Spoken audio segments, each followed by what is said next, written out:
Good afternoon and welcome to the Environmental Talk Show, the radio segment where we discuss the most pressing issues affecting you. Recreational mountain biking is becoming increasingly popular in Australia. With this surge in popularity, we are seeing adverse effects impacting on the environment of our alpine national parks. Today we'll be hearing two different perspectives on this issue from Adrian, a renowned environmentalist, as well as Tony Hancock, the chair of Mountain Bike Australia. Should mountain biking in the alpine areas, or more specifically at Mount Buller, be allowed? So Tony, tell us your opinion on this issue.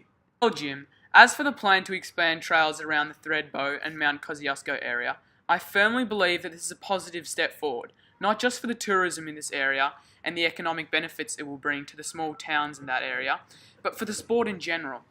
I also believe that a similar expansion is needed in Mount Buller, and from an environmental point of view, I think that this notion that mountain biking damages national parks is absolutely ridiculous.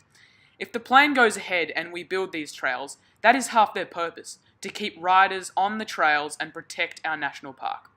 Young or old, riders are only looking for a trail.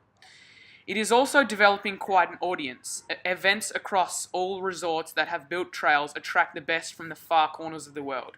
And it is fair to say that Australian tracks have made quite a name for themselves.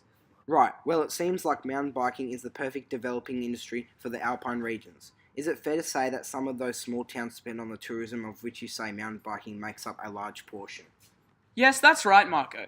The alpine tourism industry is seen to be all about its snow on the surface. But really, with the global temperature rising and the absence of decent snow for around 9 months of the year, it needs a second tourism market. Well, that certainly provides a good reason for the expansion, but I understand there is another side to this argument. Adrian is an environmentalist and so-called defender of the alpine national parks. Adrian, what problems will arise if this is to go ahead from your point of view? Well, mountain biking as a sport is growing in popularity, and because of this, the negative impact it has on the environment is also increasing. Even when bikers stay on trails, it causes erosion in the soil. Right now, bikers are already leaving a significant impact on the Alps.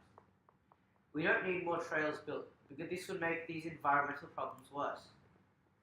Creating new trails and increasing the amount of bikers on them causes more erosion to the soil and destroys plants and habitats. Many species of plants and animals that live in the Australian Alps are unique to the area and sometimes can't be found anywhere else in the world. Many of these species, such as the pygmy possum, are endangered, and the continued destruction of their habitats could cause them to become extinct. We don't need more bike trails being built in the Alps. There are plenty of other places we could build them. So, as we come to the end of our podcast, I hope you have enjoyed it and learnt some knowledgeable things about the importance of the Alps in Mount Buller.